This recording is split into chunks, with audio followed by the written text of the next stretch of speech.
Did you know that your skin is listening very closely to your menstrual cycle? Yes, you heard that right. So one day you're glowing, the next you're breaking out or feeling super dry. You're not imagining it. Woman to woman, stay with me till the end, and I promise you, you don't need to watch another video to know how your hormones are affecting your skin. Who am I? I'm Dr. Mamina, a triple board certified dermatologist, internist, and dermatopathologist. And today we're diving into how your menstrual cycle affects your skin each week. We'll break it down phase by phase with science-backed explanations and tips that you can actually use. We'll explore why you break out before your period, why your skin glows during ovulation, and what ingredients to reach for each week of your cycle. Just like how there are certain foods and workouts that are better for each week of your cycle, this is kind of like a skin guide to that. The more you understand your skin's hormonal rhythm, the better you can support it. So let's quickly review the 4 phases of your menstrual cycle. So first, let's look at your cycle as 2 large phases. The first half is the follicular phase, and the second half is the luteal phase. The follicular phase is sort of divided into 2 parts. The first part of the cycle starts with the menstrual phase, and that's usually around day 1 through day 5, and that's followed by part 2 of the follicular phase, which I'd say is like day 6 through 13. And then around day 14 is ovulation. Then after ovulation comes the luteal phase. So this is the second half of the cycle, days 15 through 28. Obviously, the number of days varies from person to person, but this is just kind of a general outline. Anyways, so each phase is driven by shifts in hormones like estrogen and progesterone, which have direct effects on your oil production, the inflammation in your skin, the collagen, the hydration, and your skin barrier. All right, estrogen, as women, we are fans of estrogen, okay? Because that's what's responsible for the glow in our skin. It increases hydration. It can increase collagen production. Then we have progesterone, obviously a super important hormone, but this plays more of a role in increasing oiliness.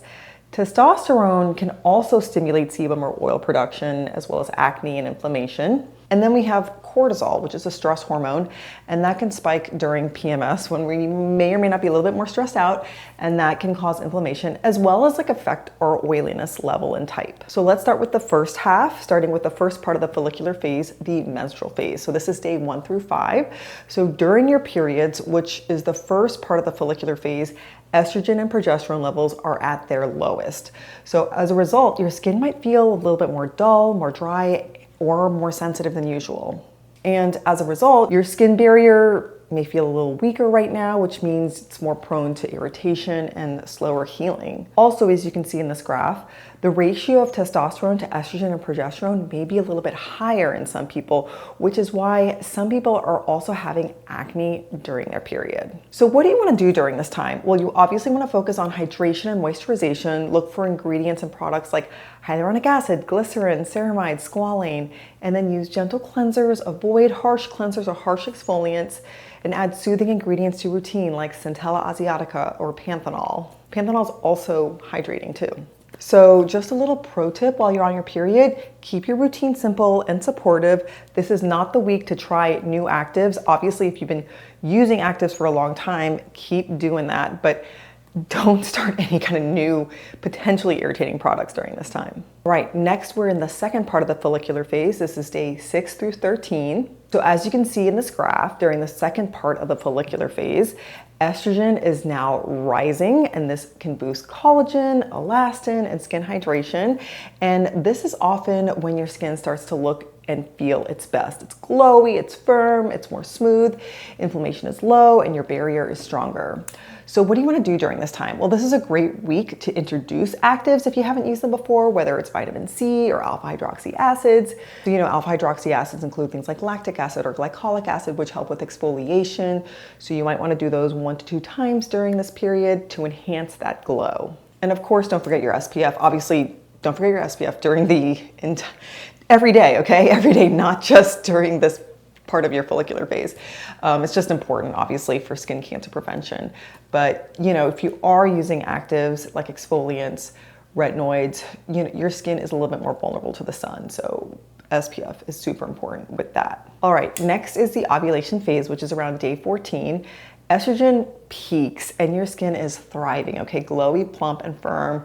Your face is like, I am ready to have a baby, okay? I am fertile. Let me attract some mates. Interestingly, there is a small catch during your ovulation phase. There is also a brief surge in testosterone, which can increase oil production. And in some people, that might mean a mid-cycle breakout. Obviously, this is not the case for everyone. Everyone's hormonal ratios are different and everyone's bodies does different things.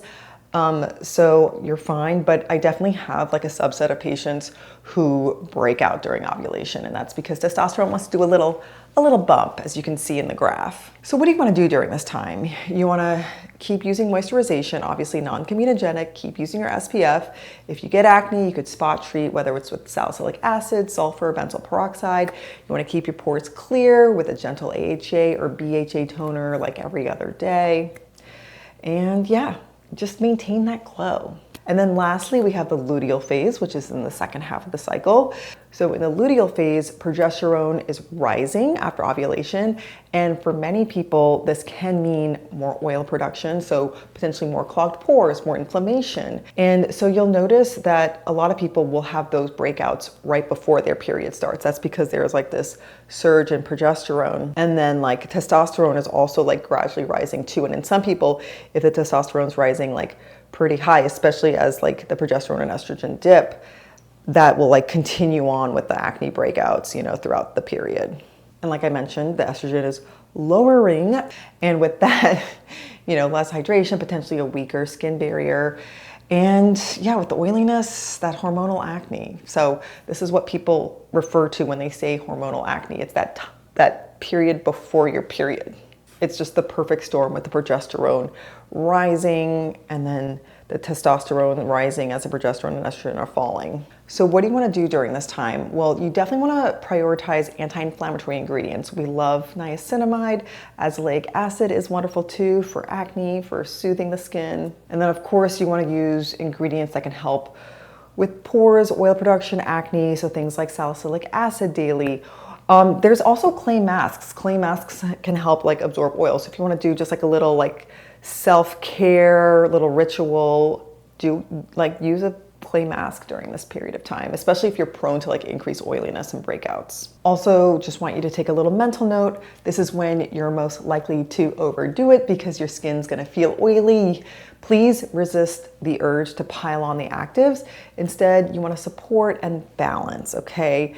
Please continue using your moisturizers. Still really important, even with oily skin. And remember, everyone obviously is different. One of the best things that you can do, I think, is to track your cycle and your skin together. And over time, you will notice patterns. Maybe you always break out around day 22 or feel dry on day 3.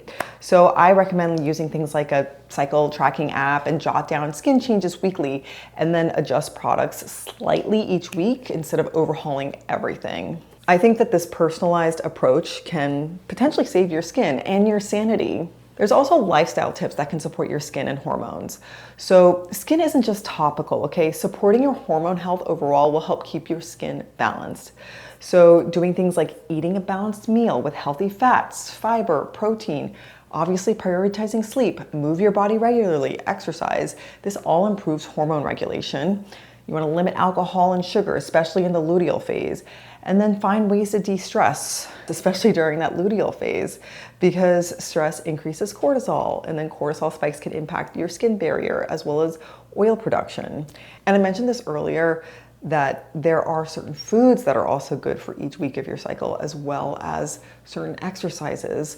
Like we like a higher intensity exercise, you know, in the beginning, like especially right before ovulation. Whereas, you know, luteal phase, menstrual phase, you want to take it kind of easy.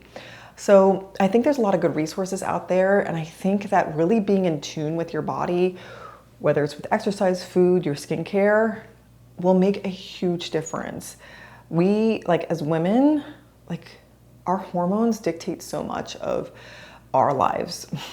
So the point of this video is to say that your skin is talking to you all month long, okay? So when you understand how your cycle works, you can support your skin in a smarter, more compassionate way. If you think this video helped you, please give it a thumbs up, subscribe, share with somebody who needs this information. And if you want to learn more about hormonal acne and how to treat it, check out this video right here. And don't forget to follow me for more dermatologist-backed tips that actually make sense. Thanks so much. See you next time.